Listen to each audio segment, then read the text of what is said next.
በጣም ተሰምቷል። ሀይሚዬ ታማለች ተብሎ ሆስፒታል ገብታለች እያሉ እንግዲህ ቲክታከሮች እየተማጸኑ እየለመኗት ይገኛሉ።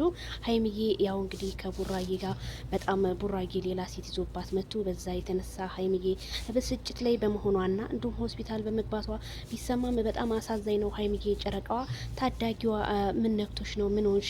ሁሉም ነገር እኮ ይስተካከላል ፈጣሪ ስለሆነ ሁሉም እንትን የሚለው ማለት ነው። ይሄ ደግሞ በፕራንክ መልኩ አድርጎ እየሰራ እንጂ ብሩኬ ላንቺ ለየት ያለ ቦታ እንዳለው እያወቅሽ ለምን እንደዚህ ትሆኛለሽ? በማለት እንግዲህ ጨረቃ ፋሚሊዎች እያለቀሱ ይገኛሉ። እንደው ቡታጅራ ላይ እባካችሁ የሰው ልብ ባትሰብሩ እንደኔ መልካም ይመስለኛል።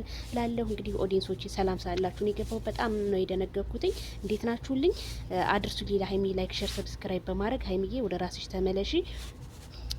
ስንት የታመመ ስንት ያልጋ ቁራኛ ይሆናል። እኛ በእንደዚህ አይነት ታመም እንደዚህ የሆነ ራሳችንን ለመጉዳት ለምን ትንላለን? እና ጨረቃ ፋሚሊዎች ደግሞ እያዘኑብሽ ነው። ሀይሚዬ አይዞሽ ራስሽ ተመለሽ። ብሩኬ ደግሞ አስሯን ሴት ይዛ አትንጣ። አማሲያ ቢቀይሩት ወጣ ያጣፍጥም ሲባል ሰማለሁ። በሌላ ቪዲዮ እንገናኝ። ባይ ባይ።